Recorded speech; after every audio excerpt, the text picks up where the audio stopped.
સ્વાગત છે મિત્રો તમારો મારી યુટ્યુબ ચેનલ પર। મિત્રો હાલમાં જ ગુજરાત ગૌણ સેવા પસંદગી મંડળ દ્વારા ખૂબ જ મોટા અપડેટ સામે આવ્યા છે, જેમાં મિત્રો ગુજરાત ગૌણ સેવા મંડળની જુદી જુદી 8 પરીક્ષા રદ કરવામાં આવેલ છે। હાઈકોર્ટનું આકરું પગલું। તો મિત્રો અનેક વખત મુદત આપી છતાં જવાબ ન આપતા હાઈકોર્ટે ગુજરાત ગૌણ સેવાની 8 પરીક્ષાઓ રદ કરવામાં આવેલ છે, જેમાં મિત્રો જોઈએ કે પરીક્ષાઓ રદ કરવામાં આવેલ છે।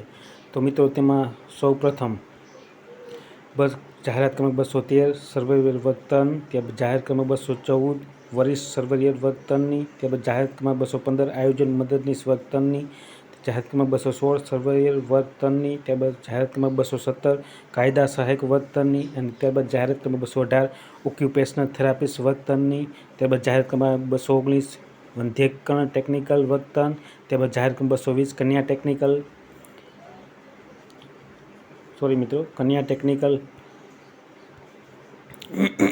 ની, ત્યારબાદ જાહેરાત ક્રમાંક મિત્રો 221 ગ્રાફિક ડિઝાઇનર, તે જાહેર ક્રમાંક 222 મશીન ઓવરસી, ત્યારબાદ જાહેર ક્રમાંક 223 વાયરમેન, અને ત્યારબાદ જાહેર ક્રમાંક 224 જુનિયર પ્રક્રિયા અસિસ્ટન્ટની પરીક્ષાઓ રદ કરવામાં આવેલ છે। મદદનીશની પરીક્ષાઓ રદ કરવામાં આવેલ છે, અને મિત્રો હજારો લાખો ઉમેદવારોની કારકિર્દી સામે પ્રશ્નાર્થ ઊભો થયો છે, જેમાં તો વધુ વિગતવાર જોઈએ તો ગુજરાત ગૌણ સેવા મંડળ દ્વારા ગુજરાત સરકાર ભરતીની પરીક્ષા લેતી એજન્સી આડોડાઈ લાખો નોકરી વાંચુકની કારકિર્દી પર પ્રશ્ન સર્જાયો છે।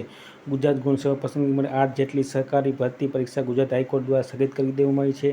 આ અંગે વિદ્યાર્થીઓના નેતા યુવરાજસિંહ જાડેજાએ જણાવ્યું, ગુજરાત ગૌણ સેવા પસંદગી મંડળ દ્વારા 8 જેટલી પરીક્ષા ભરતી માટેની જાહેરાત કરવામાં આવી હતી। પ્રિલિમિનરી પરીક્ષામાં મુખ્ય પરીક્ષામાં ક્વોલિફાય થવા માટે 40 માર્ક ફરજિયાત હતા, જેમાં મિત્રો જે નિયમ રદ કરવા માટે ઉમેદવારો દ્વારા હાઈકોર્ટમાં જાહેરાતની અરજી કરવામાં આવી હતી।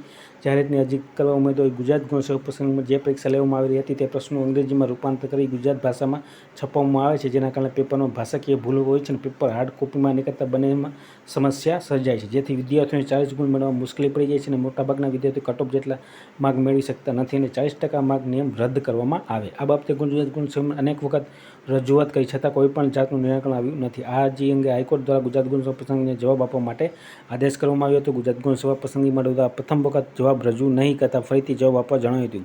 ત્યારબાદ જવાબ રજૂ કરવા છતાં 6 મુદત આપવા છતાં ગુજરાત ગૌણ સેવા પસંદગી મંડળ દ્વારા જવાબ રજૂ નહીં કરતા ગુજરાત હાઈકોર્ટ લાલઘુમ થઈ ગઈ હતી અને મંડળ દ્વારા જાહેરાત કરેલ 213 થી 224 સુધીની 8 જેટલી ભરતીની વર્તનની પરીક્ષાઓ સ્થગિત કરી દેવામાં આવી છે। અત્રે ઉલ્લેખનીય કે ગુજરાત સરકારી ભરતીમાં જે પરીક્ષા 12 થી 13 લાખ જેટલા ફોર્મ ભરાતા હોય તે 8 જેટલી પરીક્ષા 8 ઓગસ્ટ સુધી સ્થગિત કરી દેવાતા લાખો નોકરી વાંચુકો કારકિર્દી મુશ્કેલીમાં મુકાઈ ગઈ છે અને નોકરીની રાહ જોતા ઉમેદવારો મુશ્કેલી વધી ગઈ છે। ગુજરાત ગૌણ સેવાના કારણે ઘણા ઉમેદવારો વય મર્યાદાને પણ પૂર્ણ થવા રહે છે તેવા ઉમેદવારો રોષે ભરાયેલા છે। તો આ પ્રમાણે ગુજરાત હાઈકોર્ટ દ્વારા અલગ અલગ જગ્યાઓની ભરતી માટેની પરીક્ષાઓ સ્થગિત કરી દેવામાં આવી છે। તો સર્વ ઉમેદવાર નોંધ લેવા વિનંતી, અને વિડીયો ગમ્યો હોય તો લાઇક, શેર અને સબસ્ક્રાઈબ કરવાનું ભૂલતા નહીં। જય હિન્દ।